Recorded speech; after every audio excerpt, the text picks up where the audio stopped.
आज हम बातचीत करने वाले हैं 1971 के भारत और पाकिस्तान के युद्ध की। आज हम ऐसे एक युवा की बात करेंगे जो शहीद भगत सिंह की तरह, शहीद भगत सिंह से भी छोटी आयु में, मात्र 21 साल की आयु में, और कैसा वो युवा रहा होगा, 6 फुट 2 इंच लंबा, जिसकी आंखों में बहुत से सपने होंगे, जिसने पाकिस्तान के पैटर्न टैंकों को, जिसके दम के ऊपर आकर पाकिस्तान ने भारत के ऊपर अटैक किया था, उस पैटर्न टैंकों को ताश के पत्तों की तरह उड़ाने का काम किया था। ऐसे हमारे भारत के परमवीर चक्र विजेता अरुण खेत्रपाल जी की आज हम बातचीत करने वाले हैं और 1971 के उस युद्ध की भी बातचीत करने वाले हैं कि कैसे 1971 के युद्ध में भारत ने पाकिस्तान की भयंकर पिटाई की थी, भयंकर धुलाई की थी और पूरी दुनिया में एक वर्ल्ड रिकॉर्ड बनाया था। 1941-42 के बाद, सेकेंड वर्ल्ड वार के बाद पूरी दुनिया में सबसे अधिक सैनिकों का एक साथ आत्मसमर्पण करने का, घुटने टेकने का, पीठ दिखाने का इससे बड़ा और कोई उदाहरण नहीं है। Guinness book of world record में दर्ज है कि पाकिस्तान की सेना के 93,000 सैनिकों ने एक साथ अपने घुटने भारत के वीर सैनिकों के सामने झुकाए थे, टिकाए थे।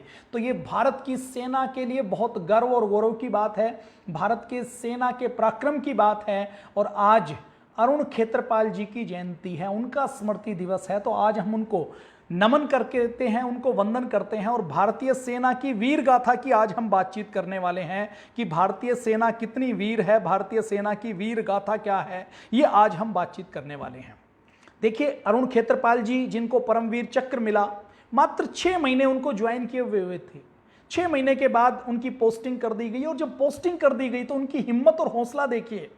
वो जब अपने बेस कैंप से जब उनको पता लगता है कि आपकी जम्मू कश्मीर के मोर्चे के ऊपर आपकी ड्यूटी लगा दी गई है, तो वो अपनी पार्टी की ड्रेस रखते हैं और अपनी गोल्फ की स्टिक रखते हैं। किस लिए रखते हैं? वो कहते हैं कि लाहौर के अंदर गोल्फ कोर्स बहुत अच्छा है, गोल्फ क्लब बहुत अच्छा है, ग्राउंड बहुत अच्छा है, अब मुझे लाहौर जीतकर लाहौर के गोल्फ कोर्स के ऊपर गोल्फ खेलना है। इतने कॉन्फिडेंट वो थे। मोर्चे के ऊपर भेजे जा रहे हैं, 6 महीने हुए हैं ट्रेनिंग खत्म हुए। तो ऐसे वीर की आज कहानी के बारे में हम बातचीत करने वाले हैं, जो हमारे शहीदों की, क्रांतिकारियों की ऐसी कहानियां हमें प्रेरणा देने का काम करेंगे, हमारे जीवन को आगे बढ़ाएंगी। तो देखिए, भारत की आज़ादी के इन लगभग 73 सालों के इतिहास में भारत के ऊपर 1948 से लेकर 1962 के अंदर, 1965 के अंदर, 1971 के अंदर और उसके बाद सियाचिन के अंदर और उसके बाद फिर 1999 के अंदर युद्ध छोपा गया। उस युद्ध में भारत ने किस प्रकार से अपनी वीरता, अपना पराक्रम दिखाया है और कैसी भारतीय सेना, जो दुनिया की सेकंड सबसे बड़ी सेना है, उस सेकंड सबसे बड़ी सेना ने अपना पराक्रम दिखाते हुए एक अनुशासन की नई पराकाष्ठा पूरी दुनिया के सामने दिखाई है। तो अब हम बात करते हैं 1971 के युद्ध की। देखिए, 1971 के आसपास हुआ क्या, 1970 में पाकिस्तान में चुनाव हुए। देखिए, उससे पहले एक पूर्वी पाकिस्तान था, एक पश्चिमी पाकिस्तान था। मैं आपको मैप के साथ दिखाना चाहता हूं कि पूर्वी पाकिस्तान और पश्चिमी पाकिस्तान, पूर्वी पाकिस्तान में उन हिंदुओं, बांग्ला हिंदुओं की और बंगाल के हिंदुओं से मुस्लिम बने, उनकी संख्या ज़्यादा थी। इसको पूर्वी पाकिस्तान कहा जाता था और इसको पश्चिमी पाकिस्तान कहा जाता था। पश्चिमी पाकिस्तान में जो पश्चिमी पाकिस्तान के मुसलमान हैं, वही अपने आप को डोमिनेट करते थे। वो ये समझते थे कि असली पूरा पाकिस्तान हम ही हैं और पूर्वी पाकिस्तान के ऊपर ज़बरदस्ती अन्याय करने का, अत्याचार करने का काम करते थे, दबाव देने का काम करते थे। ये पूरे पाकिस्तान का, ये जो पूर्वी पाकिस्तान है, एक स्टेट की तरह, एक प्रोविंस की तरह था। यहाँ पर राज्यपाल और शासन काम करता था। अब हुआ क्या, इस पूर्वी और पश्चिमी पाकिस्तान में 1970 में पाकिस्तान की जो पार्टी है, उसमें शेख मुजीबुर रहमान की पार्टी जीत गई। अब वो मुजीबुर रहमान की जो इस प्रांत की पार्टी थी, वो जब जीत गई तो उसको शपथ ग्रहण करवाने से इधर वाले पाकिस्तान की मेन पार्टी ने, इधर वाले पाकिस्तान की सेना ने, प्रशासन ने मना कर दिया। तो जबरदस्ती उनको गिरफ्तार करके जेल में डाल दिया गया। पश्चिमी पाकिस्तान के अंदर उनको जेल में डाल दिया गया। तो उस समय उनकी पार्टी के लोगों ने इसके खिलाफ प्रदर्शन करना शुरू किया। तो उसको दबाने के लिए पाकिस्तान ने अपनी सेना को यहां भेज दिया और यह सेना जब उस समय के पूर्वी पाकिस्तान में, आज के बांग्लादेश में आई, तो यहां पर इन्होंने भयंकर अत्याचार करना शुरू कर दिया। भयंकर अत्याचार क्या किया कि देखिए, यहां के जो इधर के पश्चिमी पाकिस्तान के जो मुसलमान हैं, ये बांग्ला मुसलमानों को बहुत हीन दृष्टि से देखते थे। इनकी कोई रिस्पेक्ट नहीं करते थे, इनको अपने बराबर का मुसलमान, बराबर का नागरिक नहीं मानते थे। तो जब इधर के मुसलमानों में से कोई एक लीडर जब जीता तो उसको सरकार नहीं बनाने दी और उसका विरोध करना शुरू किया तो सेना उतार दी। पूरे वर्ल्ड में ऐसा इतिहास कहीं नहीं मिलता कि एक देश की सेना ने अपने देश के नागरिकों के ऊपर भी अन्याय अत्याचार किया हो। कैसा अत्याचार किया कि लाखों लोगों को, उस समय यह माना जाता है कि लाखों लोगों को संगीने घोंपकर, गोली चलाकर पश्चिमी पाकिस्तान की उस समय की सेना ने अपने नागरिकों को, जिनसे वो राजनीतिक तौर पर सहमत नहीं थे, उनको मार दिया था। 4 लाख से अधिक रेप किए गए, महिलाओं के रेप किए गए, बच्चों को मारा गया। एक एक महिला के साथ 20-20 पाकिस्तानी सैनिकों ने, 30-30 पाकिस्तानी सैनिकों ने रेप करने का काम किया। और इसके साथ साथ हम बात करें, एक बेटी से रेप करने के बाद फिर बंदूक के दम पर पिटाई करते हुए बाप को भी मजबूर किया कि वो अपनी बेटी के साथ रेप करे। तो इतने भयंकर अत्याचार जिनकी और कहीं कहानी नहीं मिलती, ये पूर्वी पाकिस्तान में होने शुरू हुए। और जब पूर्वी पाकिस्तान में अत्याचार होने शुरू हुए तो आप यहां से देखेंगे कि इस पूर्वी पाकिस्तान के साथ हमारी बंगाल की सीमा लगती है, त्रिपुरा की सीमा लगती है, असम के कुछ हिस्से की सीमा लगती है। तो ये जो सीमा लगती है, तो यहां से लाखों लोग अपनी जान बचाने के लिए पाकिस्तानी, पश्चिमी पाकिस्तान की सेना के अत्याचार से बचने के लिए भारत के अंदर घुसना शुरू हुए। अब ये जो लाखों शरणार्थी भारत में आना शुरू हुए, लगभग 10 लाख शरणार्थी भारत में आ गए, तो ये भारत के इन सारे हिस्सों में शरणार्थी कैंप के रूप में, शरणार्थियों के रूप में यहां इनको डिस्टर्ब करना शुरू कर दिया। भारत की इकोनॉमी के ऊपर एक बड़ा बोझ वो बन गए। भारत के अंदर इनके आने से प्रशासन की, शासन की और कानून व्यवस्था की समस्या होनी शुरू होगी, खाने पीने की समस्या होनी शुरू होगी। तो उस समय देश में इंदिरा गांधी की सरकार थी और इंदिरा गांधी की सरकार के सामने ये संकट आया कि अब इस समस्या से कैसे निपटा जाए। अब इस समस्या से निपटने का एक ही समाधान है कि ये जो पूर्वी पाकिस्तान है, ये अपने शरणार्थियों को वापस ले ले और पूर्वी पाकिस्तान में जो पाकिस्तान की सेना अत्याचार कर रही है, उसका अत्याचार बंद हो जाए। तो उस समय की जो हमारी इंदिरा गांधी जो प्रधानमंत्री थी, उन्होंने दो काम एक साथ किए। एक काम तो उन्होंने जनरल शैम मानेकशॉ को बुलाया और उनको कहा कि आप युद्ध की तैयारी करो। अब ये जो जनरल शैम मानेकशॉ थे, ये हमारे भारत के बहुत अच्छे फील्ड मार्शल माने जाते हैं। इनके नेतृत्व में जितने युद्ध हुए, जितनी लड़ाइयां हुई, उसमें सेना का मनोबल बहुत ऊपर रहा और बहुत हाई मनोबल के साथ सेना ने लड़ाई की। तो एक तरफ तो उन्होंने शैम मानेकशॉ को बुलाया और शैम मानेकशॉ देखिए कितने दिलेर थे, कितने हिम्मत वाले थे। आप अंदाजा लगाइए कि उस समय भारत में इंडिया मतलब इंदिरा कहा जाता था, मतलब इंडिया का मतलब इंदिरा गांधी है और इंदिरा गांधी का मतलब इंडिया कहा जाता था। तो उस समय इंदिरा गांधी से सारे लोग थर-थर कांपते थे, उनकी पार्टी वाले भी, विपक्षी दल भी। लेकिन शैम मानेकशॉ एक ऐसे व्यक्ति थे जो इंदिरा गांधी को प्रधानमंत्री रहते हुए भी स्वीटी कह देते थे। उनका लेवल उतना बड़ा था, उनका कद उतना बड़ा था। तो इंदिरा गांधी ने उनको बुलाया, उनको तैयारी करने के लिए कहा। और दूसरी तरफ उन्होंने अंतर्राष्ट्रीय स्तर पर यूएनओ के अंदर, दूसरे संगठनों के अंदर, अमेरिका के अंदर रूस का सहारा लेकर विदेशों में यह संदेश भिजवाया कि देखिए पाकिस्तान ये गलत कर रहा है, पाकिस्तान अपने शरणार्थियों को वापस नहीं ले रहा और ये शरणार्थी यहां से भारत के अंदर घुसकर भारत के लिए एक बड़ी समस्या बन रही है। तो दोनों मोर्चे के ऊपर काम किया गया। अब अमेरिका ने अपने सुरक्षा सलाहकार को, अपने एक ऑफिसर को भारत भेजा। उनको ये कोई समस्या, बड़ी समस्या नजर नहीं आती थी। तो एक दिन ब्रेकफास्ट के ऊपर उनको बुलाना था, तो इंदिरा गांधी ने शैम मानेकशॉ को भी बुलावा भेजा और उनको कहा कि आपको अपनी वर्दी पहनकर आनी है, पूरी फुल ड्रेस में, पूरी सैनिक ड्रेस में आपको आना है। मानेकशॉ वहां पर पहुंचे, वहां पर अमेरिका के वो अधिकारी भी थे। उनके सामने इंदिरा गांधी ने बात करनी शुरू की कि ये देखिए शरणार्थियों की समस्या है, इसमें हमारे देश की पूरे हालात बिगड़ रहे हैं, तो क्या किया जाए। अमेरिका के उस ऑफिसर ने, देखिए उस समय 1980 से पहले का अमेरिका, 1990 से पहले का अमेरिका पूरी तरह से पाकिस्तान के फेवर में होता था, भारत से बिल्कुल प्रेम नहीं करता था। बल्कि 1971 का ये जो युद्ध हुआ, उस 1971 के युद्ध में अमेरिका ने अपना 7th फ्लीट, अपना 7वां बेड़ा हिंद महासागर में उतार दिया, मलक्का की खाड़ी में उतार दिया कि भारत के ऊपर दबाव बनाया जा सके कि भारत पाकिस्तान के आगे झुके। ये तो उस समय की रणनीति ने काम किया कि वो हो नहीं पाया जो अमेरिका चाहता था। तो ऑफिसर के सामने इंदिरा गांधी ने कहा कि ये बहुत बड़ी समस्या है। तो ऑफिसर ने ये समस्या मानने से ही मना कर दिया। तो इंदिरा गांधी ने कहा कि अब देखो, अमेरिका के उस ऑफिसर से कहा कि या तो तुम इसको समस्या मानो, और अगर तुम इसको समस्या नहीं मानते हो तो फिर हमें इसका दूसरा इलाज करना पड़ेगा। तो उस ऑफिसर ने, उस समय अमेरिका ये मानता था कि भारत तो बहुत दब्बू है, भारत तो कुछ कर नहीं सकता। और 1962 का युद्ध देखिए, चीन के साथ हमें पीछे हटना पड़ा था। भारत की स्थिति कोई बहुत मजबूत नहीं थी, भारत के अंदर अपने आप में बहुत सारी समस्याएं थी, हथियारों के बल पर भी हम बहुत ज्यादा मजबूत नहीं थे। लेकिन इंदिरा गांधी ने कहा कि यदि आप कुछ नहीं करेंगे, मतलब यदि अमेरिका कुछ नहीं करेगा, तो ये जो मेरे फील्ड मार्शल हैं, मेरे जनरल हैं सैम मानेकशॉ, ये करेंगे।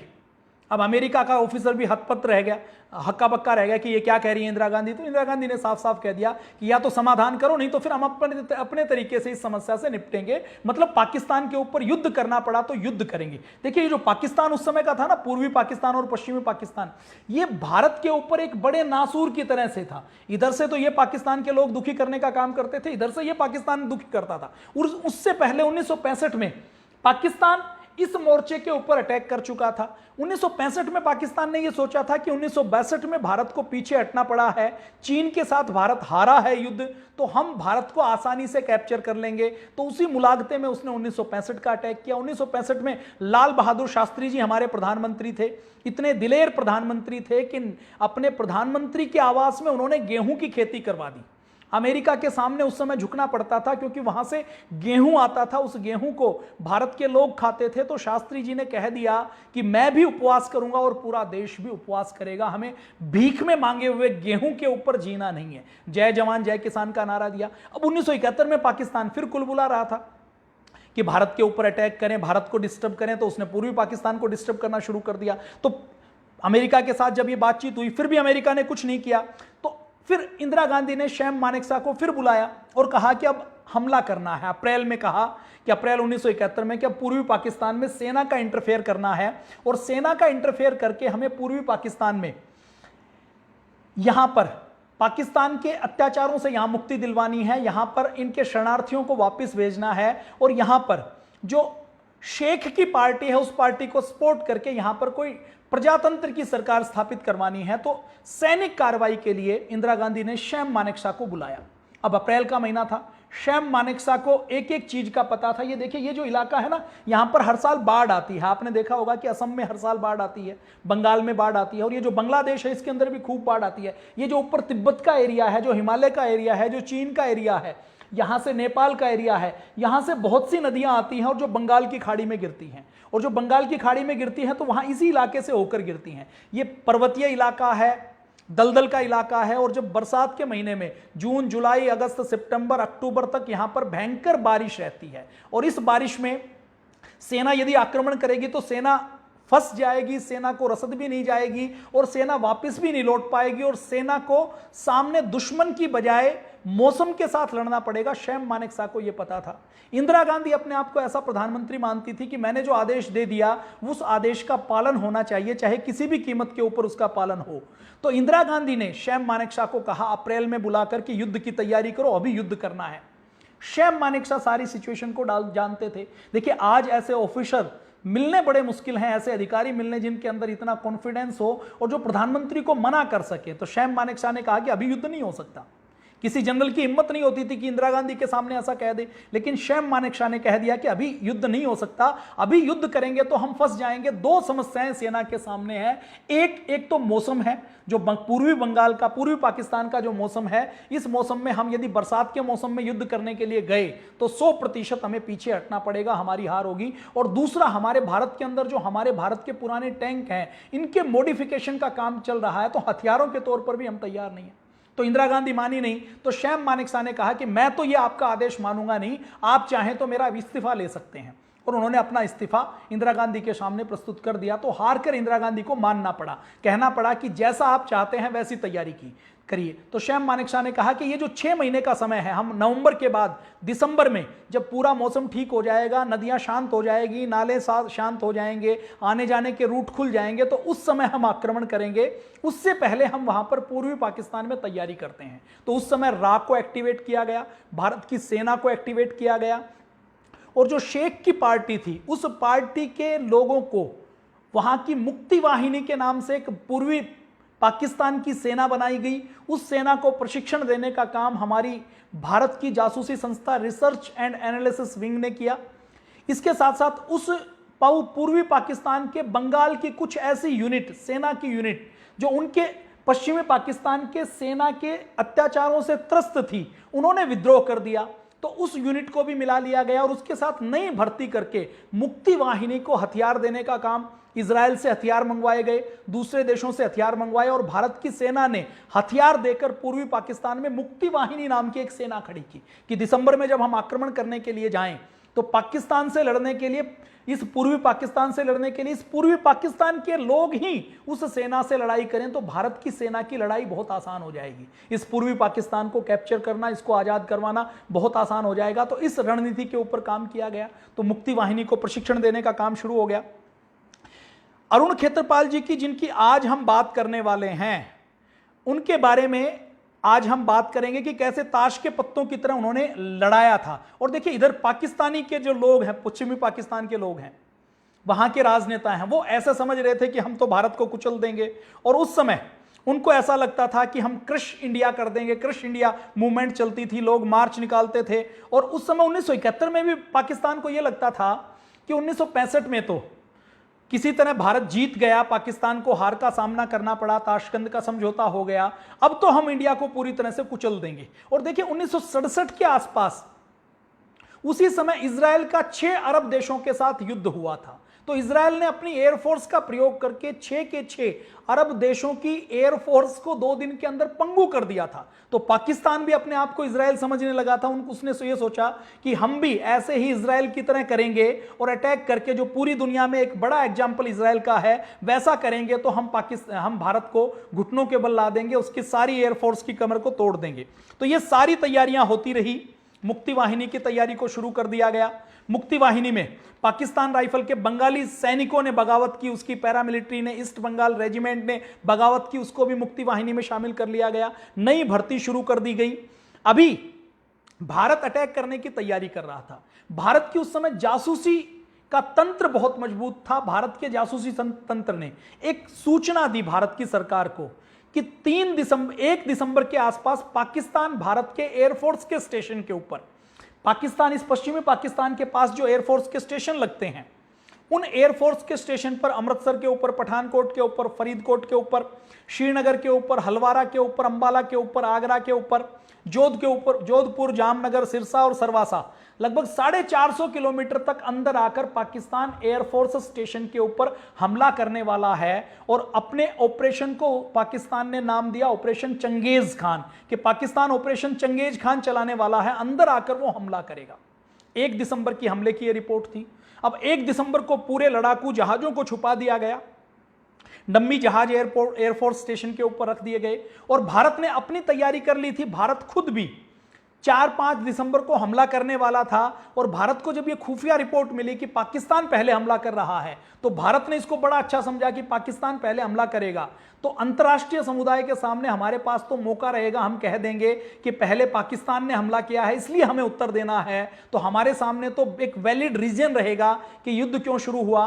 तो भारत इंतजार करने लगा खुफिया रिपोर्ट के आधार पर कि पाकिस्तान एयरफोर्स की स्ट्राइक करने वाला है, और हमारे हवाई अड्डों पर किया था। तो अपने जो असली हवाई जहाज है उनको बंकरों के अंदर छुपा दिया गया। ताजमहल जो रात को चमकता था, उस ताजमहल को हरे तिरपाल के अंदर ढक दिया गया। उसका गुबंद देखिए, आज तक के इतिहास में ताजमहल का गुबंद एक ही बार छुपाया गया है। तो 1971 के युद्ध में हरे हरे पत्तों, वृक्ष के पत्तों से और तिरपाल से उस गुबंद को ढक दिया गया था ताकि एयरफोर्स का वो अटैक ताजमहल को निशाना ना बना सके। आगरा का जो हवाई अड्डा है वो भी उसके निशाने पर था। तो ये सारा ढक दिया गया। 1 दिसंबर की सूचना थी, 1 दिसंबर को भी हमला नहीं हुआ। फिर 2 दिसंबर की सूचना आई तो 2 को नहीं हुआ। तो फिर रा से संपर्क किया सेना ने, एयरफोर्स ने, कि आपने तो सूचना दी थी, हमला तो नहीं हुआ, कहीं ये सूचना झूठी तो नहीं है। तो फिर रा ने बताया कि झूठी नहीं है, हमला तो होगा, आप हमारी मानते हो तो केवल 1 दिन और इंतजार कर लीजिए। एयरफोर्स खुद पाकिस्तान के ऊपर अटैक करने वाली थी, लेकिन बहुत जब बात हुई, रा ने कहा, राफ के चीफ ने कहा, तो उन्होंने कहा कि ठीक है, अंतिम 3 दिसंबर की रात को हम इंतजार करते हैं। 3 दिसंबर की रात को यदि हमला नहीं होता है तो फिर 4 दिसंबर से नई कुछ प्लानिंग बनानी पड़ेगी। अब 3 दिसंबर की रात को पाकिस्तान ने ऑपरेशन चंगेज खां लॉन्च किया। उसमें पाकिस्तान ने रात को, जब भारत हमला करने वाला था, भारत के हमला करने की प्लानिंग से 6 घंटे पहले पाकिस्तानी हवाई जहाज अमृतसर में, पठानकोट में, फरीदकोट में, श्रीनगर में, अंबाला में, आगरा में, उत्तरलाई में, जोधपुर में, जामनगर में, सिरसा में, सरवासा में आए, घुसे और बमबारी की। अब बमबारी करके पाकिस्तान ने सोचा कि हमने भारत की पूरी एयरफोर्स की कमर तोड़ दी, जबकि भारत के केवल कुछ रडार खराब हुए थे और कुछ एयर स्ट्रिप खराब हुई थी। अब भारत को पहले से ही पता था, तो उसकी रिपेयरिंग की उन्होंने तैयारी कर ली थी। और कोई भी भारत का ऐसा जंगी जहाज, ऐसा कोई जहाज जो नुकसान पहुंचने वाला था, उसको भारत ने पहले से ही इन एयरपोर्ट स्टेशन के ऊपर बंकरों में छिपा दिया और बाकी जहाजों को अलग अलग स्टेशन के ऊपर शिफ्ट कर दिया गया। तो भारत की सरकार का हमला तो हुआ, लेकिन नुकसान कुछ नहीं हुआ। हमला होने के बाद इंदिरा गांधी ने कैबिनेट की मीटिंग बुलाई, रात को ही कैबिनेट की मीटिंग बुलाई गई और रात को कैबिनेट की मीटिंग बुलाने के बाद 2 घंटे बाद इंदिरा गांधी रेडियो के ऊपर आई। अंतर्राष्ट्रीय समुदाय को भी सूचना दे दी गई कि पाकिस्तान के एयरफोर्स ने हमारे 428 किलोमीटर अंदर आकर हमारे भारत के अंदर हमला किया है और अब हम इसका उत्तर देंगे। और रेडियो के ऊपर घोषणा कर दी कि पाकिस्तान के साथ युद्ध शुरू हो चुका है और 3 दिसंबर को ऐसे पाकिस्तान के साथ युद्ध हुआ। पाकिस्तान ने अपनी गलती से सारा ठीकरा अपने सिर फुड़वाया और पाकिस्तान की जितनी बेइज्जती, जितनी इंसल्ट इस युद्ध में हुई है, अगर कोई सरकार होती, दूसरा कोई देश होता तो चुल्लू भर पानी में डूब मरता। अब आगे क्या हुआ ऑपरेशन चंगेज खान में? अब भारत का तो कोई नुकसान नहीं हुआ।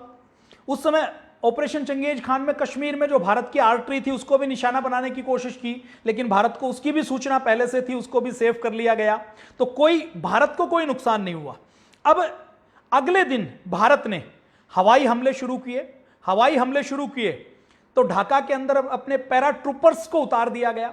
ढाका के अंदर, ढाका की बाउंड्रीज में वो पैराट्रूपर्स जो भारत के अंदर पहले से ही पूर्वी पाकिस्तान के अंदर जो पहले से ही मुक्ति वाहिनी थी, पूर्वी पाकिस्तान के विद्रोहियों की सेना थी, जो पाकिस्तान के आर्मी के साथ लड़ रही थी, जिनको ट्रेनिंग देने का काम भारत की जासूसी संस्था रा कर रही थी, उनके साथ मिल गए और ढाका को चारों ओर से घेर लिया।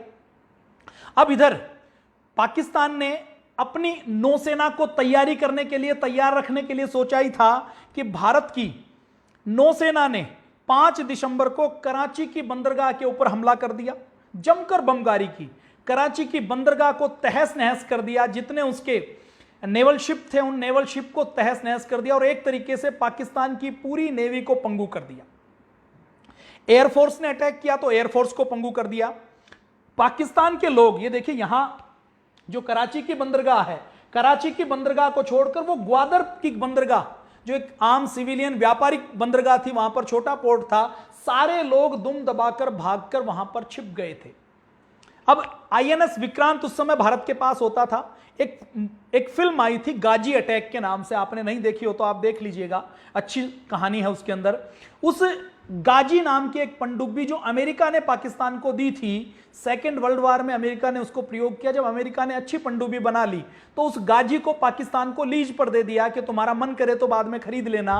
वो पनडुब्बी अपने आप में एक बड़ा खतरा थी, तो उस पनडुब्बी को पाकिस्तान ने भेजा कि आईएनएस विक्रांत, जो उस समय का हमारी भारतीय नौसेना की रीढ़ की हड्डी थी, जिसके ऊपर से लड़ाकू जहाज भी उड़ सकते थे और जिसको अंडमान के पास हिंद महासागर में बंगाल की खाड़ी में तैनात कर रखा था ताकि पूर्वी पाकिस्तान को घेरा जा सके। और देखिए पूर्वी और पाकिस्तान का मैप जब हम देखते हैं तो मैप देखते हुए आप देखेंगे कि पूर्वी और पाकिस्तान बिल्कुल अलग अलग है। ये पूर्वी पाकिस्तान है, ये पश्चिमी पाकिस्तान है। अब यहां पर जब भारतीय सेना ने बाहर से भी अटैक करना शुरू कर दिया और ढाका के अंदर भी पैराट्रूपर्स उतार दिए, तो अब देखिए यहां से या तो बाई एयर कुछ यहां से रसद आएगी, सामग्री आएगी। अब यहां जो पश्चिमी पाकिस्तान की फौज है, उसको बाहर से सहयोग नहीं मिल रहा, पश्चिमी पाकिस्तान से सहयोग नहीं आ रहा, क्योंकि एयरफोर्स के हवाई जहाज के आने जाने वाले एयरवेज को ब्लॉक कर दिया गया है। और इधर से देखिए ये अंडमान निकोबार के पास, ये भारत का मैप है, तो ये जो हिंद महासागर है, बंगाल की खाड़ी है, यहां पर हमारा आईएनएस विक्रांत है। और इस आईएनएस विक्रांत ने पाकिस्तान के यहां पर चटगांव बंदरगाह तक रसद पहुंचाने का, हथियार पहुंचाने का, इस सारे रास्ते को रोक दिया है। तो यहां पर आईएनएस विक्रांत है। अब पाकिस्तान ने सोचा कि अगर हमें पूर्वी पाकिस्तान को बचाकर रखना है तो आईएनएस विक्रांत को खत्म करना पड़ेगा, तो उसके लिए गाजी पनडुब्बी की ड्यूटी लगाई गई। अब भारत की सेना को, उस समय भी भारत की सेना की जासूसी बहुत मजबूत थी, तो भारत की सेना को पहले से ही खुफिया रिपोर्ट मिल गई कि आईएनएस गाजी को इसलिए लगाया गया है ताकि पीएनएस गाजी को इसलिए लगाया गया है, पाकिस्तानी नेवल शिप गाजी को, पनडुब्बी को, ताकि वो आईएनएस विक्रांत को मार सके।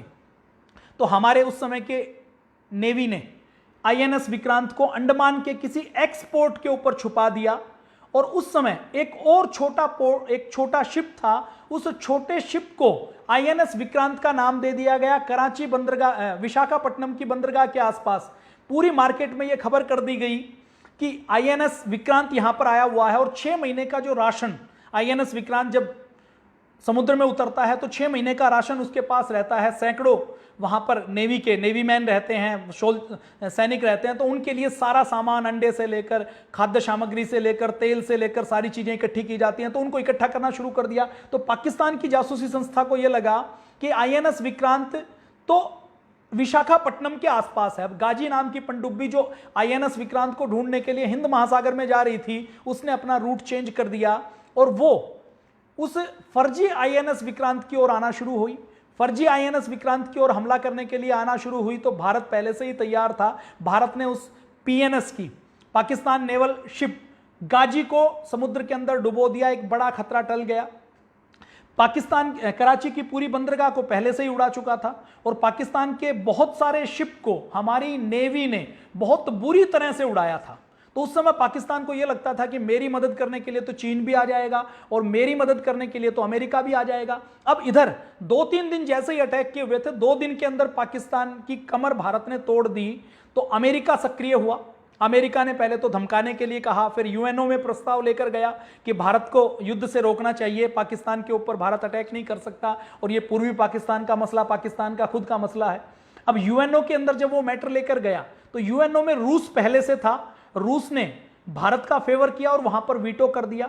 वीटो करने के बाद पाकिस्तान ने अपना 7th फ्लीट, अपना 7वां बेड़ा, वो जो 7वां बेड़ा है वो बहुत ताकतवर माना जाता था कि हिंद समुद्र के अंदर पूरा ताकतवर अमेरिका का वो 7वां बेड़ा है। उसके अंदर न्यूक्लियर वेपन्स भी हैं, उसके अंदर जितने लड़ाकू जहाज हैं वो भी उसके अंदर उतर सकते हैं। ये 7वां बेड़ा जहां चल पाए वो किसी भी देश की पूरी सेना को, पूरे देश को तहस नहस कर सकता है। तो वो 7वां बेड़ा रवाना किया।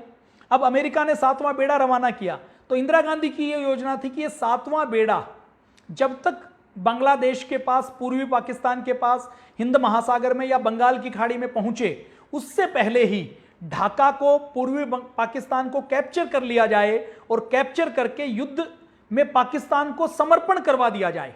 अब 5-6 दिन तक लगातार युद्ध चलता है। अभी पूर्वी पाकिस्तान में तो युद्ध चलता है, लेकिन पूर्वी पाकिस्तान के साथ साथ भारत का जो मुख्य फोकस है वो पूर्वी पाकिस्तान के ऊपर रहता है। पश्चिमी मोर्चे के ऊपर ये जो जैसलमेर का मोर्चा है, लोंगेवाला पोस्ट नाम आपने सुनी होगी, आपने बॉर्डर मूवी भी देखी होगी। बॉर्डर मूवी में सन्नी देओल ने कुलदीप सिंह चांदपुरा का रोल किया था। कुलदीप सिंह चांदपुरा के साथ जो हमारे गुरु गोविंद सिंह जी कैसे खालसा पंथ तैयार करते हैं, कैसे सेनानी तैयार करते हैं, उसका एक एग्जाम्पल है। तो सन्नी देओल ने इन कुलदीप सिंह चांदपुरी का रोल किया था। अभी हमारे दिमाग के अंदर इतनी धूल जम गई है कि बॉर्डर में हमें सन्नी देओल का नाम तो याद है, लेकिन सन्नी देओल ने किस ऐसे वीर सैनिक का रोल किया था, वो सैनिक कौन था, मेजर कुलदीप सिंह चांदपुरा जी, उनको हम भूल जाते हैं। उनको शायद मैंने भी पढ़ा तो मुझे याद आया। मेरे जैसा व्यक्ति जो सामाजिक क्षेत्र में सक्रिय रहता है, जिसको परमवीर चक्र सारे विजेताओं के नाम याद हैं, उनको भी लोंगेवाला पोस्ट के ऊपर हमारे सेना बॉर्डर मूवी में जिनके जो नायक के रूप में थे उनका नाम क्या था वो मुझे याद करना पड़ता है। तो भारत के दूसरे युवाओं की स्थिति तो आप समझ सकते हैं। तो ये मेजर कुलदीप सिंह चांदपुरा जी, ये 120 सैनिकों के साथ, मैप दिखाओ, 120 सैनिकों के साथ यहां जैसलमेर से जब हम आगे जाते हैं तो जैसलमेर से पाकिस्तान के बॉर्डर के पास एक तनोट माता का मंदिर है जहां पर गोले गिरे थे लेकिन वो गोले फटे नहीं थे, और उसी के पास पर लोंगेवाला पोस्ट है। इस लोंगेवाला पोस्ट के ऊपर केवल हमारे 120 सैनिक जमे हुए थे और उस समय वहां इस लोंगेवाला पोस्ट के ऊपर वहां के लोगों ने, पाकिस्तान ने वहां पर मोर्चा खोल दिया कि अब यहां तो वो जा नहीं सकते, यहां से सेना भी यहां नहीं जा सकती, रसद भी नहीं जा सकती। तो पाकिस्तान ने क्या सोचा कि भारत यहां पर उलझा हुआ है, भारत का ध्यान यहां पर है, तो हम यहां से लड़ाई शुरू कर देते हैं। तो पाकिस्तान ने लोंगेवाला की पोस्ट पर, जम्मू कश्मीर की पोस्ट के ऊपर और जम्मू कश्मीर के पास ही शंकरपुरा की, वसंतपुरा की पोस्ट के ऊपर मोर्चा खोल दिया। अब ये जो लोंगेवाला की पोस्ट थी, यहां पर केवल 120 हमारे सैनिक हैं और उस समय जो हवाई जहाज होते थे वो रात को नहीं उड़ते थे। आपने देखा होगा कि रात को, दिन में, जिस दिन अटैक हुआ उसमें दिन में उनको पता लगता है, अक्षय खन्ना ने उस समय जो रोल किया था, आपको ध्यान आ रहा हो, तो वो रेकी करते हैं तो उनको कुछ ऊंट मिलते हैं और उनके ऊंट के साथ वो घास मिलती है जो जैसलमेर के आसपास नहीं पाई जाती, जो पाकिस्तान के एरिया में पाई जाती है। तो उस घास से उनको अंदाजा लगता है कि ये जो ऊंट आए हैं ये पाकिस्तान से आए हैं। फिर पाकिस्तान के 2 जासूसों को गिरफ्तार किया जाता है। उनसे जब पूछा जाता है तो वो बताते हैं कि रात को अटैक होने वाला है। तो रात को अटैक होने वाला है तो वहां पर 120 सैनिक हैं। 120 सैनिक अपनी तैयारी करते हैं और पाकिस्तान के पास, देखिए भारत के पास उतने मजबूत टैंक नहीं है, हथियार नहीं है, लेकिन पाकिस्तान के पास अमेरिका के दिए हुए पैटर्न टैंक हैं। तो पैटर्न टैंकों को उड़ाने का काम भारत के सैनिकों ने किया। अब ये जो 120 लोगों के मोर्चे के ऊपर जो लोंगेवाला की पोस्ट है, बैक करो, ये जो लोंगेवाला की पोस्ट है इसमें 120 सैनिक है। इनके पास केवल एक जीप वाली जो गन है जिसके ऊपर से गोले छोड़ सकते हैं, और इसके अलावा इनके पास राइफल हैं और केवल थोड़ी सी लैंड माइन है जो टैंक को उड़ाने का काम कर सकती हैं। अब जब शाम को आक्रमण होता है तो जब टैंकों को आते हुए देखते हैं तो मेजर कुलदीप सिंह जी वो अपने सैनिक, अपने वरिष्ठ अधिकारियों को कहते हैं कि हमें क्या करना चाहिए। उनके अधिकारियों को जब पता लगता है कि पाकिस्तान का बड़ा अटैक है और पाकिस्तान की योजना यह है कि पाकिस्तान का ब्रिगेडियर वहां पर अटैक कर रहा है और उसकी योजना यह है कि वो रात को ये फतेह करके वो जैसलमेर में तो रात का डिनर करेंगे और सुबह का नाश्ता दिल्ली में करेंगे, मतलब सुबह तक उनकी योजना है कि दिल्ली तक पहुंच जाएं। तो इस योजना के साथ हजारों सैनिकों के साथ वो आक्रमण कर रहे हैं और अपने केवल 120 सैनिक कर।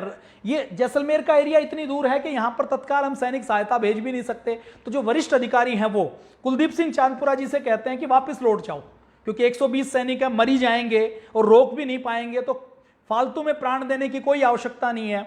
तो मेजर कुलदीप सिंह चांदपुरा जी मना कर देते हैं। वो कहते हैं कि हम खालसा पंथ के हैं, हमें गुरु गोविंद सिंह जी ने तैयार किया है, गुरु तेग बहादुर ने तैयार किया है, हम सिर कटवा सकते हैं लेकिन पीठ नहीं दिखा सकते। तो वो कहते हैं हम यहीं पर मरेंगे और यहीं पर रोकेंगे और जीत कर दिखाएंगे। तो वो वहीं पर जम जाते हैं। वो आपने बॉर्डर मूवी देखी है, उसमें आपको ध्यान है कि किस प्रकार से ट्रंच खोदते हैं, फिर किस प्रकार से लैंड माइन्स लगाते हैं। और जब लैंड माइन्स कम पड़ जाते हैं, क्योंकि केवल 4-5 की संख्या में लैंड माइन्स हैं, टैंक बहुत ज्यादा संख्या में है, तो उस समय मेटल डिटेक्टर जो मैग्नेटिक होते थे वो देखते थे कि जमीन के अंदर कहीं कोई धातु तो नहीं दबी हुई। जो धातु दबी होती थी उसको वो लैंड माइन डिटेक्टर ये मानते थे कि माइंस इसके अंदर है। तो वो उन 3-4 माइंस को ऐसे बिछाते हैं कि पहले जो बिछाते हैं उसमें टैंक आता है तो टैंक उड़ जाता है, तो टैंक आगे बढ़ने रुक जाते हैं और रुकने के बाद फिर वो लैंड को क्लियर करने के लिए अपना समय लगाते हैं। तो वहां का ब्रिगेडियर कहता है कि सारे लैंड को क्लियर किया जाए और लैंड को क्लियर करने के लिए उनको रात भर का समय लगने वाला है। तो वो जो उस समय उनके खाने के टिफिन हैं, उनके जो बर्तन हैं, धातु की और जो चीजें हैं, वो लैंड माइंस की तरह 3-4 फीट खोदकर वो जमीन के नीचे दबा देते हैं। पाकिस्तान की आर्मी लैंड माइंस डिटेक्ट करने के लिए उसको डिटेक्ट करती है और डिटेक्ट करने में कई घंटे उनके नष्ट हो जाते हैं। वो दूर से, आपने बॉर्डर मूवी में भी देखा होगा कि भारत की सेना यहां है, टैंक थोड़ी दूर पर रुके हुए हैं। वो इसीलिए रुके हुए हैं कि टैंकों को यह लगता है कि बीच में माइंस हैं और माइंस को क्लियर करने से रोकने के लिए इधर से गोली चला रहे हैं, वो उधर से गोली चला रहे हैं और उसी में वो रात गुजरती है। उसी रात की पूरी कहानी उस बॉर्डर की मूवी में है। वो लोंगेवाला की सच्ची कहानी है। तो लोंगेवाला के ऊपर हमारे 120 सैनिक डटे रहते हैं और पाकिस्तान के पैटर्न टैंकों को ध्वस्त करने का काम करते हैं।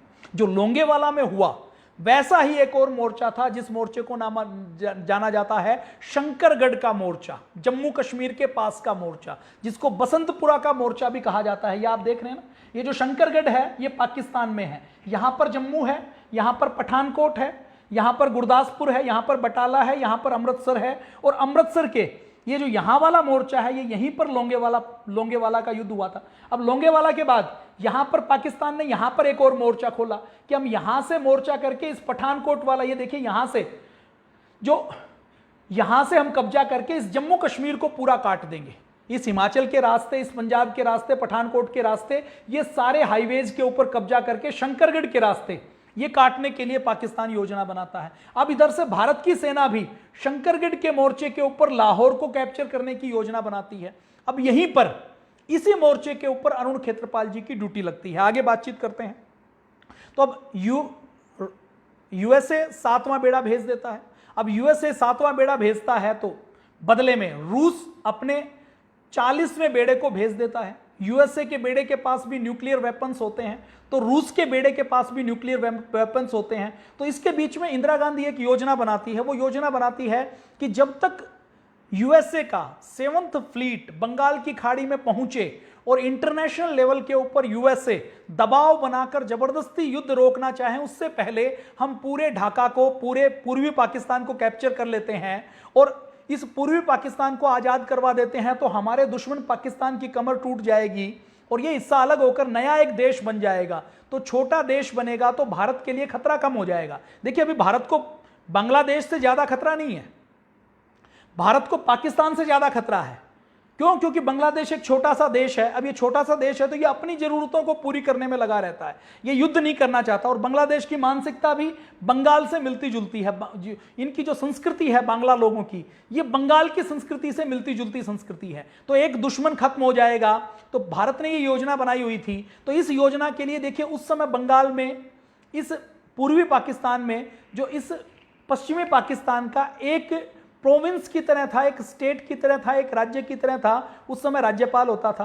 तो भारत ने चारों ओर से अटैक करना शुरू कर दिया और इधर ढाका के अंदर भी पैराट्रूपर्स उतार दिए।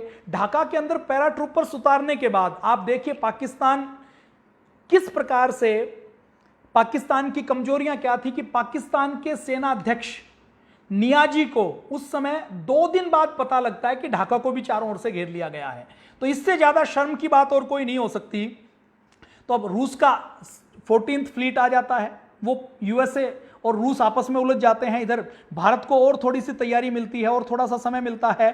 तो 13 दिसंबर आते आते हमारे सेना अध्यक्ष जनरल मानेकशॉ बार बार पाकिस्तान को, पूर्वी पाकिस्तान को कहते हैं कि आप आत्मसमर्पण कर दो, ढाका को तीनों ओर से घेर लिया गया है। लेकिन फिर भी ढाका के अंदर जो उस समय के पाकिस्तान के गवर्नर होते हैं वो मानते नहीं है। अब 14 दिसंबर को दोपहर को 3:30 बजे भारत के एयरफोर्स को एक सूचना मिलती है। भारत की एयरफोर्स यही नॉर्थ ईस्ट में है, 2 से 3 मिनट का रास्ता है ढाका का।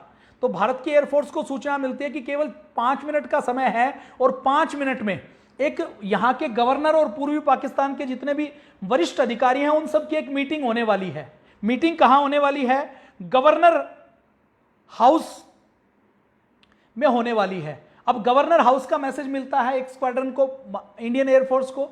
अब गवर्नर हाउस कहां पर है, उसके लॉन्गिट्यूड लैटिट्यूड क्या है, एयरफोर्स का जो स्क्वाड्रन लीडर है वो ये पूछता है। तो वो कहते हैं कि हमें एग्जैक्ट नहीं पता ये कहां पर है, ये जो गेस्ट हाउस है ये कहां पर है, ये हमें एग्जैक्ट नहीं पता। गवर्नर हाउस के कहीं आसपास है, 10-15 मिनट के, 10-15-20 किलोमीटर के आसपास। और उनको एक टूरिस्ट मैप दे देते हैं। देखिए, एयरफोर्स जब अटैक करती है तो एयरफोर्स के अटैक करने वाला जो मैप होता है वो अलग होता है। एयरफोर्स का जब हवाई जहाज उड़ता है तो वो लॉन्गिट्यूड लैटिट्यूड की कैलकुलेशन करने के साथ उड़ता है और उसी के साथ वो मिसाइल या गोले दागते हैं। लेकिन उनको केवल टूरिस्ट मैप दे दिया जाता है। अब ढाका के टूरिस्ट मैप से हवाई जहाज की स्पीड से कोई जज नहीं कर सकता कि कहां पर ये गेस्ट हाउस हो सकता है। लेकिन फिर भी हमारी एयरफोर्स के अधिकारी उड़ान भरते हैं और जो एयरफोर्स के उस समय के स्क्वाड्रन लीडर हैं वो उनके साथ जो लड़ाकू जहाज जाते हैं उनको बताते नहीं है कि हमें एग्जैक्ट नहीं पता कि हमला कहां करना है। वो कहते हैं कि ठीक है हमला करना है, लेकिन हमें अभी आपको पता लग जाएगा, हम उड़कर फ्लाई करके जाएंगे और जहां हमला करना है वहां पर मैं आपको बताऊंगा। तो स्क्वाड्रन लीडर को पता था कि यदि मैं ये कहूंगा कि हमें टारगेट नहीं पता तो ये हो सकता है उड़ने के लिए मना कर दें, और उड़ने के लिए मना कर दें तो जो 3:30 बजे मीटिंग होने वाली है हो सकता है वो मीटिंग खत्म हो जाए। तो वो बताते नहीं है, फ्लाई कर जाते हैं। फ्लाई करते हैं तो वायरलेस के ऊपर ढाका पहुंचने के बाद उनको एक संदेश मिलता है। वो गेस्ट हाउस को अटैक करने वाले हैं, तभी एक उनको खुफिया संदेश मिलता है कि स्थान बदल दिया गया है। अब जो मीटिंग होने वाली है गवर्नर की और दूसरे ऑफिसर्स की, वो गेस्ट हाउस में नहीं होने वाली, अब गवर्नर हाउस में होने वाली है। अब गवर्नर हाउस के लिए भी उनके पास केवल टूरिस्ट का मैप है। लेकिन भारतीय सेना का दमखम देखिए, भारतीय सेना की हिम्मत देखिए उन जवानों की कि उन्होंने उसी टूरिस्ट मैप के आधार पर गवर्नर हाउस को, लोकेशन के आधार पर, सरकारी बिल्डिंग के आधार पर कि गवर्नर हाउस जो अंग्रेजों के बनाए हुए हैं उनके बाहर आसपास बगीचा बहुत होता है, बीच में सफेद रंग की अच्छी सी इमारत होती है, तो उसके आधार पर ढाका में उन्होंने गवर्नर हाउस को ढूंढा। वहां पर उन्होंने बमबारी शुरू की। तो गवर्नर की जान तो नहीं गई, लेकिन काफी लोग मारे गए। और जब गवर्नर हाउस के ऊपर हमला किया गया तो उसके बाद उस समय जो पाकिस्तान की सेना के वहां पर जो ऑफिसर थे और जो उस समय के प्रशासन को चलाने के लिए गवर्नर थे, उनकी फिर रही सही कमर टूटी। कमर टूटने के बाद अब उनको पीछे से रसद भी नहीं मिल रही है, पीछे से उनको अटैक हो रहा है। चटगांव की जो बंदरगाह है यहां पर, उसको पूरी तरह से तबाह कर दिया गया है, गाजी को डुबो दिया गया है। और उसके बाद फिर जो हमारे मेजर जनरल शैम मानेकशॉ है, वो शैम मानेकशॉ उनको कहते हैं कि अब आत्मसमर्पण कर दो। आत्मसमर्पण नहीं करोगे, अभी देखिए उस समय ढाका के आसपास कहते हैं कि तीनों ओर से घेरा हुआ है, लेकिन ढाका के आसपास जो इंडियन आर्मी है वो बहुत थोड़ी संख्या में है, 2 से 3 हजार की संख्या में है। और जो पाकिस्तान की, पश्चिमी पाकिस्तान की सेना है, वो उस समय भी 30,000 थी।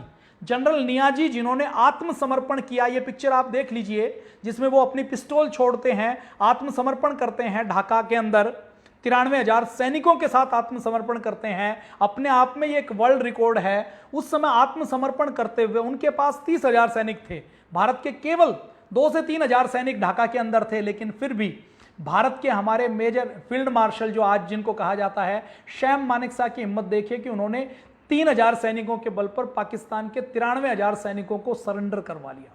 तो पाकिस्तान ने 16 दिसंबर को सरेंडर कर दिया। और ये भारत के इतिहास के लिए, भारत की सेना के लिए, हर एक भारत के जवान के लिए बहुत गर्व और गौरव की बात है कि केवल 13 दिन में पूरी दुनिया का सबसे बड़ा सरेंडर करवाने का काम भारत की सेना के सिर के ऊपर यह सेहरा बनता है। अब भारत की जीत हुई तो उस जीत में भारत के राजनीतिक नेतृत्व, इंदिरा गांधी जी के डिसीजन का भी बहुत बड़ा योगदान है। देखिए, हम किसी राजनीतिक पार्टी के ना तो निंदक हैं, ना हम किसी राजनीतिक पार्टी के चापलूस हैं। हम जो ठीक बात है वो कहेंगे। इंदिरा गांधी ने बहुत अच्छे तरीके से लड़ाई लड़ी, बहुत अच्छी तरीके से स्टेप उठाया। इंदिरा गांधी ने स्टेप उठाते हुए, लड़ाई लड़ते हुए डिसीजन लिया, पाकिस्तान को तोड़ने का काम किया, दुश्मन को तोड़ने का काम किया, ये बहुत अच्छा किया। लेकिन जब समझौता हुआ, अब समझौते की बात करेंगे कि कैसे जीते हुए युद्ध को हमने हारा।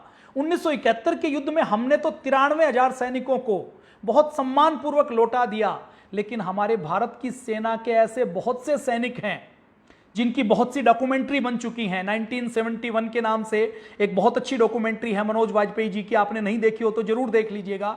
उसमें हमारे सैनिकों को दिखाया गया कि कैसे 30-30 साल तक, 40-40 साल तक हमारी देश की, हमारी आर्मी की, हमारी नेवी के, हमारे सैनिकों ने वहां की जेलों में काटे हैं। और मानवाधिकार से लेकर हमारे उन सैनिकों के परिजनों ने बहुत बार कोशिश की कि हम किसी तरीके से उनको बाहर निकाल लें, लेकिन हम बाहर नहीं निकाल पाए। ये हम समझौते की टेबल के ऊपर हारे हैं, इसकी भी हम बातचीत करेंगे। उससे पहले हम 6 फुट 2 इंच लंबे उस नौजवान की बात करना चाहते हैं जिनकी आज जयंती है। मुझे लगता है कि भारत में अगर देवताओं की बात करें तो ऐसे परमवीर, ऐसे देश के लिए जान देने वाले व्यक्ति भी भारत के लिए देवताओं से कम नहीं है, जो हंसते हंसते अपनी जान को कुर्बान कर देते हैं। 21 साल की उम्र में वो मरे। तो वो जो मोर्चा बसंतपुरा का मोर्चा था, शंकरगढ़ का मोर्चा था, अब उस मोर्चे के ऊपर हम चलते हैं, शंकरगढ़ के मोर्चे के ऊपर।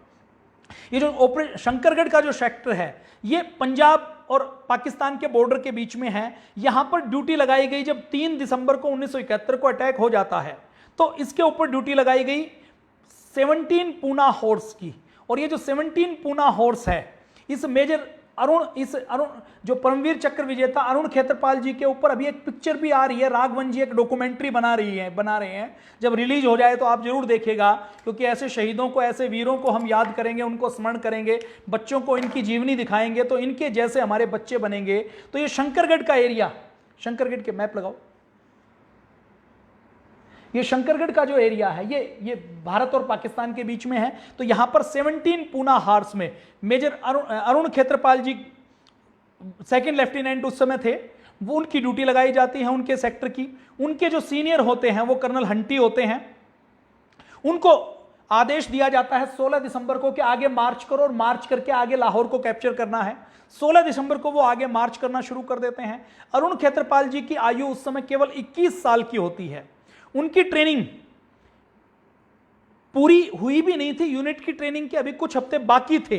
तो वो अपने सीनियर से कहकर जबरदस्ती युद्ध में अपनी ड्यूटी लगवाते हैं। और जब वो ड्यूटी लगवाते हैं तो उस समय पूना हॉर्स की उनकी यूनिट शिलोंग में होती है। तो शिलोंग में होते हुए वो युद्ध पर जब जाते हैं तो नीली अपनी पार्टी की ड्रेस अपने बैग में पैक करते हैं और गोल्फ की स्टिक रख लेते हैं। जब वो गोल्फ की स्टिक रखते हैं तो उनके साथी उनको कहते हैं कि गोल्फ की स्टिक क्यों रख रहे हो, हमें तो युद्ध में जाना है, युद्ध में तो राइफल चलानी पड़ती है, बंदूक चलानी पड़ती है, और हमें तो टैंक चलाने हैं, ये गोल्फ की स्टिक किसी काम में आने वाली नहीं है। तो अरुण खेत्रपाल जी का हौसला और हिम्मत देखिए, वो कहते हैं कि गोल्फ की स्टिक मैंने इसलिए रखी है और ये पार्टी की ड्रेस मैंने इसलिए रखी है कि पाकिस्तान से युद्ध लड़ने हम जा रहे हैं तो हम युद्ध को जीतेंगे, और जीतेंगे तो हम लाहौर को कैप्चर कर लेंगे। लाहौर का जो गोल्फ कोर्स है, उस गोल्फ कोर्स में हमें गोल्फ खेलनी है। अरुण खेत्रपाल जी की ड्यूटी लगाई जाती है, उनको आगे फॉरवर्ड होने का उनको आदेश मिल जाता है। अब देखिए अरुण खेत्रपाल जी का जन्म कहां हुआ। अरुण खेत्रपाल जी के पूरे परिवार का माहौल पूरा फौजी माहौल था, मिलिट्री माहौल था। उनके पिताजी भी फौज में थे, उनके दादाजी भी उस समय की जो ब्रिटिश इंडियन आर्मी है उसके अंदर थे। मेजर अरुण खेत्रपाल जी, हिमाचल में उनका जन्म हुआ। हिमाचल में जन्म होकर तैराकी के, स्नूकर के बहुत अच्छे खिलाड़ी थे, और स्नूकर और तैराकी के बहुत अच्छे खिलाड़ी थे। तैराकी और स्नूकर के बहुत अच्छे खिलाड़ी होते होते उनके मन में एक इच्छा थी कि मुझे अपने पिताजी की तरह, अपने दादाजी की तरह एक सैनिक बनना है, एक योद्धा बनना है। और उन्होंने बाकी सारे व्यवसायों को छोड़कर उन्होंने संकल्प लिया कि मैं एनडीए में जाऊंगा, मैं आर्मी में जाऊंगा। आर्मी एनडीए की परीक्षा पास की। एनडीए की परीक्षा के बाद 1971 के अंदर 17 जून को उन्होंने अपनी यूनिट को ज्वाइन किया। यूनिट को ज्वाइन करने के बाद यूनिट की ट्रेनिंग चल रही थी कि ट्रेनिंग के बीच में ये 3 दिसंबर को पाकिस्तान ने अटैक करके युद्ध का आरंभ कर दिया। युद्ध का आरंभ करने के बाद उनको फिर वहां पर शंकरगढ़ के मोर्चे के ऊपर भेजा गया। और ये जो पूना हॉर्स है, 17 पूना हॉर्स, इसका इतिहास बाजीराव पेशवा से जुड़ा हुआ है।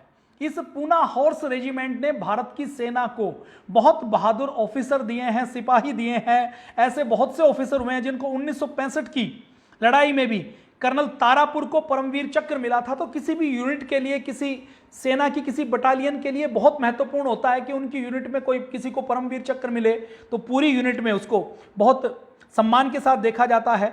अरुण खेत्रपाल जी की ट्रेनिंग पूरी हुई नहीं थी, तो उनको वहां पर डिप्लॉय कर दिया जाता है। डिप्लॉय करने के बाद वो जम्मू कश्मीर, पठानकोट को, जम्मू कश्मीर को अलग अलग करने के लिए पाकिस्तान अपनी योजना बनाता है। योजना बनाकर शंकरगढ़ के मोर्चे पर पाकिस्तान आगे जहेड़ पुल के पास जो इलाका है, उस पुल के पास आगे बढ़ने की कोशिश करता है। इधर भारत की सेना इधर से आगे बढ़ती है। भारत की सेना को आदेश मिलता है, पूना हॉर्स को आदेश मिलता है, मिलिट्री इंजीनियरिंग सर्विस को आदेश मिलता है, वहां पर ब्रिज हेड बनाया जाता है। अब ब्रिज हेड बनाया जाता है तो पाकिस्तान की सेना क्या करती है, यहां पर लैंड टैंक माइंस बिछा देती है। अब टैंक माइंस बिछा देती है तो भारत की सेना के, भारत के टैंकों का आगे बढ़ने का रास्ता रुक जाता है। अब अरुण खेत्रपाल जी और उनकी यूनिट को लगाया जाता है आगे के रास्ते को क्लियर करने के लिए। समय बहुत कम होता है क्योंकि उधर से पाकिस्तान की सेना आ रही है। पाकिस्तान की सेना को पता है कहां पर लैंड माइंस है, वो आगे बढ़ सकती है, लेकिन भारत की सेना आगे नहीं बढ़ सकती। तो मेजर अरुण खेत्रपाल जी को आदेश मिलता है आगे जाने का।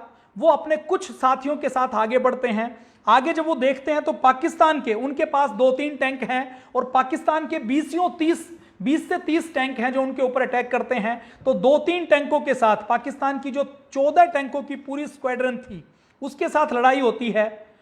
अरुण खेत्रपाल जी के साथी टैंक ध्वस्त हो जाते हैं, अरुण खेत्रपाल जी का टैंक बचता है। एक टैंक के सामने पाकिस्तान के 14 टैंक होते हैं। अरुण खेत्रपाल भिड़ जाते हैं। भिड़ने के बाद लड़ाई होती है तो अरुण खेत्रपाल के टैंक में आग लग जाती है। तो वायरलेस के ऊपर अरुण खेत्रपाल जी को संदेश मिलता है कि तुम्हारे टैंक में आग लग चुकी है, सामने 14 टैंक हैं, तुम वापस लौट आओ। लेकिन लोंगेवाला की पोस्ट की तरह कुलदीप सिंह चांदपुरी की जगह अरुण खेत्रपाल जी भी कहते हैं कि मैं वापस नहीं लौटूंगा। उनका जो कर्नल हंटी है वो वायरलेस के ऊपर टच में है, वो कहते हैं कि नहीं, 14 टैंकों के सामने जान देने का कोई फायदा नहीं है, वापस लौटो। तो अरुण खेत्रपाल जी वायरलेस का स्विच ऑफ कर देते हैं कि अब तो मरना है तो यहीं पर मरना है, और मरना है तो मारकर मरना है। अब 14 टैंकों में से कितने टैंकों को हम मार सकते हैं उतने टैंकों को हम मारेंगे। और रेडियो सेट को ऑफ करके उनके साथ जो उनके टैंक के अंदर, देखिए एक तो ऑफिसर रहते हैं और एक टैंक को ऑपरेट करने वाला रहता है।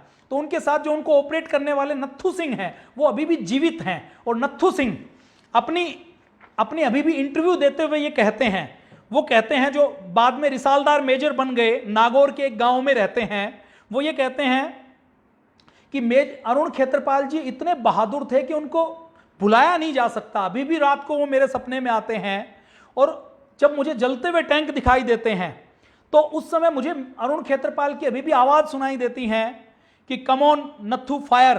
वो इतने बहादुर थे कि वो मरे नहीं है, वो तो सदा जीवित रहते हैं। ऐसे उनके साथ उस जलते हुए टैंक में जो उनके ड्राइवर थे वो नत्थू सिंह कहते हैं। अब लड़ाई होती है। अब अरुण खेत्रपाल जी जीतने के लिए नहीं लड़ रहे होते, अरुण खेत्रपाल जी तो शहीद होने के लिए लड़ रहे होते हैं और अपने सामने जो 14 टैंक हैं उन 14 टैंकों में से 13 टैंकों को उड़ा देते हैं। अब एक टैंक सामने है, अरुण खेत्रपाल जी का टैंक तो जल चुका है लेकिन टैंक की जो तोप है, जो गन है, वो काम कर रही है। तो 2 टैंक आमने सामने हैं, दोनों टैंक गोला छोड़ते हैं। अब जो पहले निशाना ले लेगा, गोला छोड़ देगा, वो बच जाएगा।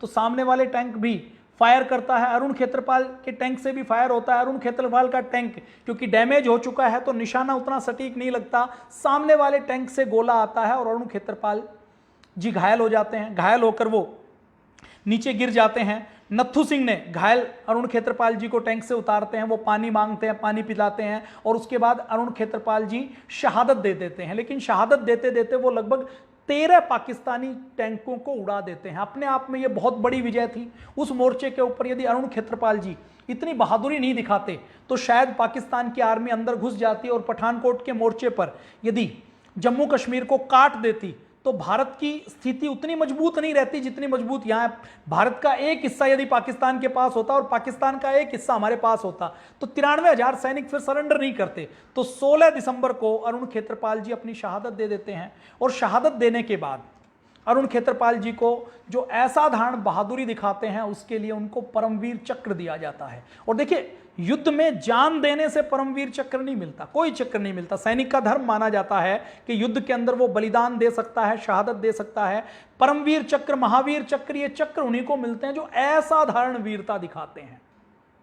मतलब जो युद्ध में लड़ते लड़ते कई बार मरते हैं, कई बार मरने जितनी बहादुरी दिखाते हैं, उनको ये मिलता है। अब एक और बहुत बहुत रोचक किस्सा है। अरुण खेत्रपाल जी की बहादुरी इतनी थी कि पाकिस्तान की सेना ने भी अरुण खेत्रपाल की बहादुरी को नमन किया, बहादुरी को सलाम किया। अब अरुण खेत्रपाल जी की डेथ होने के बाद उनके पिताजी ब्रिगेडियर MS खेत्रपाल के मन में, वो क्योंकि पाकिस्तान के रहने वाले थे, 1971 में ये युद्ध होता है। 1971 के युद्ध के 10-15 साल बाद उनके पिताजी ब्रिगेडियर MS खेत्रपाल के मन में एक बार इच्छा होती है कि मैं पाकिस्तान में जो सरगोधा नाम की एक जगह है जहां पर खेत्रपाल का खानदान रहता था, जो 1947 में भारत आ गया था, उसको देखने के लिए जाऊं। अब ब्रिगेडियर MS खेत्रपाल जो अरुण खेत्रपाल के पिताजी हैं वो पाकिस्तान में वीजा लेकर जाते हैं। अब वीजा लेकर जाते हैं तो 81 साल के उनके पिता उस समय 81 साल के हो जाते हैं। 1971 के युद्ध के भी 30 साल बाद जाते हैं। तो 81 साल के वो जब लाहौर में पहुंचते हैं तो वहां पर एक पाकिस्तानी ब्रिगेडियर उनको मिलता है। वो उनका स्वागत करता है और ब्रिगेडियर स्वागत करते हुए कहता है कि आप अरुण खेत्रपाल जी के पिताजी हैं, आपका बेटा सेना में था, मैं भी सेना में हूं और आप एक बहादुर सैनिक हैं और पहले तो भारत पाकिस्तान एक ही था, तो आप मेरे घर पर रुकें। अब अरुण खेत्रपाल के पिताजी ब्रिगेडियर MS खेत्रपाल जी वो समझ तो जाते हैं कि कुछ ना कुछ तो इसमें मामला है, ये जो मुझे अपने घर पर बुला रहे हैं, तो वो उनके घर पर रुकते हैं। खूब उनका परिवार उनकी आव भगत करता है, खूब उनको घुमाते हैं, फिराते हैं, उनके जगह पर लेकर जाते हैं। फिर जब अगले दिन सुबह जब अरुण खेत्रपाल जी के पिता को इंडिया लौटना था तो लौटते हुए एक रात पहले जब दोनों बातचीत करते हैं, ब्रिगेडियर नासिर और ब्रिगेडियर MS खेत्रपाल जो अरुण खेत्रपाल जी के पिताजी हैं, तो ब्रिगेडियर नासिर कहते हैं कि आपका बेटा बहुत बहादुरी के साथ लड़ा। अब MS खेत्रपाल सोचते हैं कि नासिर को क्या पता। फिर नासिर उनको युद्ध के और किस्से सुनाते हैं कि उन्होंने कैसे टैंक चलाया, कैसे पाकिस्तान के 13-14 टैंकों को उड़ाया और किस प्रकार से लास्ट में एक टैंक के गोले लगने से उन्होंने अपनी शहादत दी। और नासिर ने कहा कि इस वीरता पर मैं भी आपके बेटे को बहुत याद करता हूं और बहुत फर्क करता हूं। अब MS खेत्रपाल उनसे पूछता है कि आपको इतनी डिटेल कैसे पता है। तो ब्रिगेडियर नासिर फिर कहते हैं कि जब लास्ट में पाकिस्तान की पूरी स्क्वाड्रन के 13 टैंक जब ध्वस्त हो गए थे तो एक टैंक बचा हुआ था मेरा, जो एक पाकिस्तानी टैंक था और एक भारत का टैंक था। तो भारत के टैंक में तो अरुण खेत्रपाल थे, पाकिस्तान के टैंक में जो सामने टैंक था उन दोनों में से कोई एक बच सकता था, किसी न किसी एक को तो उड़ना ही था। तो ब्रिगेडियर नासिर ये कहते हैं कि अरुण और मैं आमने सामने थे, एक ही टैंक बचा था, दोनों ने फायरिंग शुरू कर दी और किस्मत की बात है कि मैं बच गया। और बचने के बाद मुझे बाद में पता लगा कि मैं जिसके साथ लड़ाई कर रहा हूं वो एक 21 साल का नौजवान था।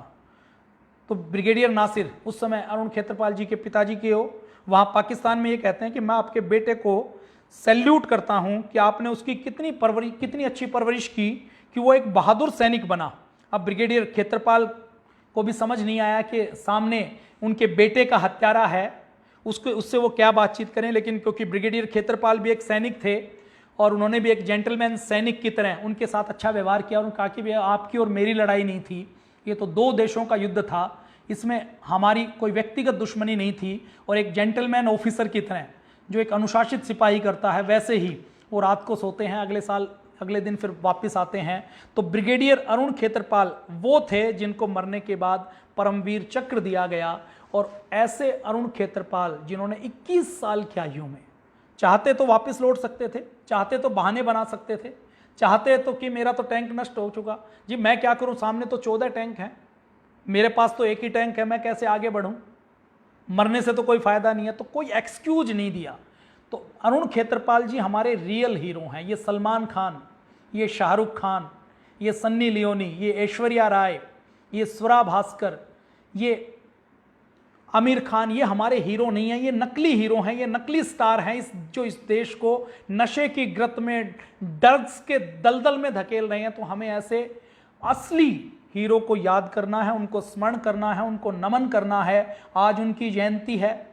मैंने ये एपिसोड केवल इसीलिए किया कि ताकि उनकी जयंती पर ऐसे परमवीर को हम नमन कर सकें जिन्होंने 1971 के युद्ध में अपना सर्वोच्च बलिदान दिया और भारत को विजय दिलवाई।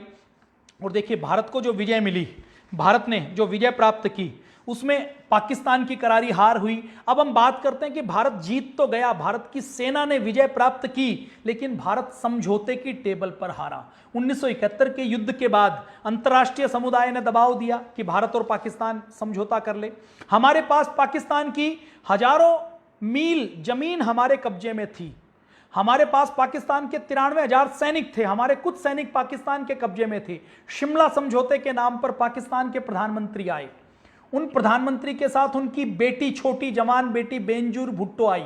बेनजीर भुट्टो ने कैसे कपड़े पहने हैं, कैसे वो स्माइल करती हैं, ये मीडिया में उस समय भी सुर्खियां बनी। जैसे अभी कोई पाकिस्तान की विदेश मंत्री आती है ना, तो हमारा जो भांड मीडिया है, जो ढोंगी मीडिया है, आज अरुण खेत्रपाल जी की जयंती है तो मीडिया को उनकी वीरता के किस्से सुनाने चाहिए, उनके ऊपर कहानियां करनी चाहिए।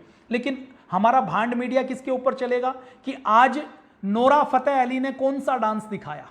एक टीवी तो ऐसा है जिसके फेसबुक की आप फीड देखो, जिसके कार्यक्रम देखो तो सास भी बहू थी या भोंडे भोंडे कार्यक्रम वो प्रस्तुत करते हैं। अच्छे कार्यक्रमों के लिए उनके पास जगह नहीं है, खबरों को तोड़ने और मरोड़ने की जगह है।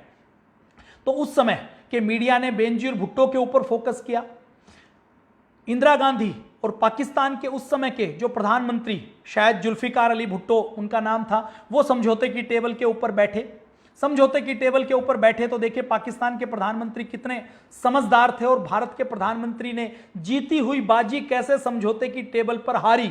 ये एक देखिए, भारत ने पूर्वी पाकिस्तान बना दिया, हमें कुछ ना कुछ मिला, लेकिन हमें बहुत कुछ मिल सकता था।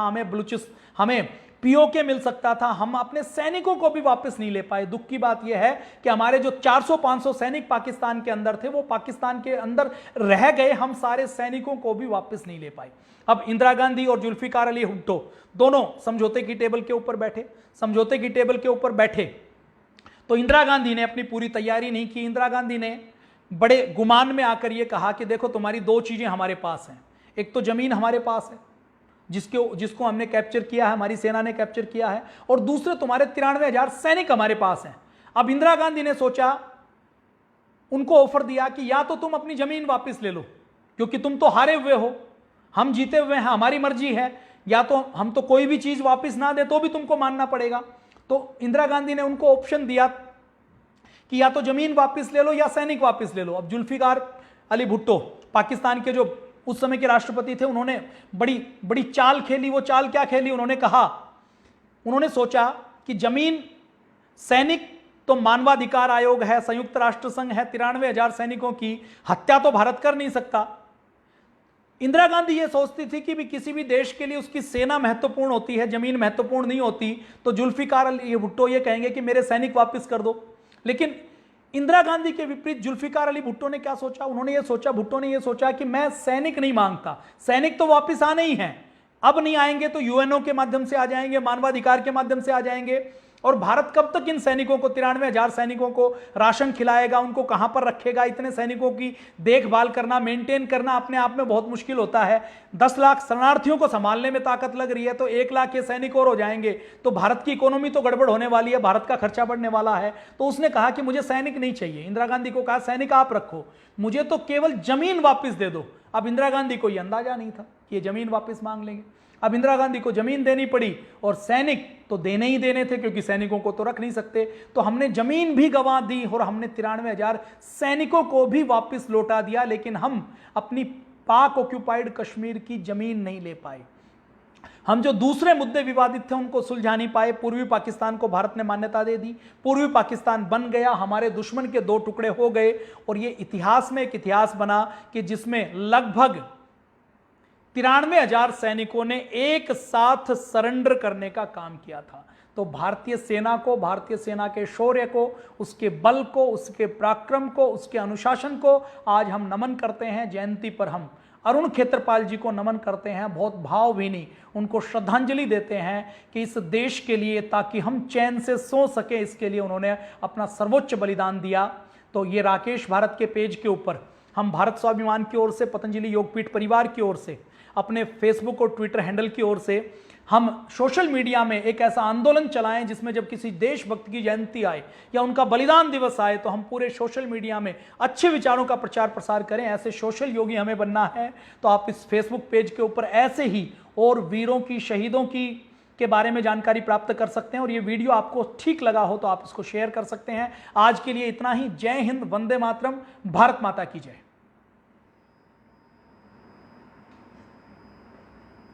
रुक जाओ, मैं अपलोड करता हूँ। हाँ बस।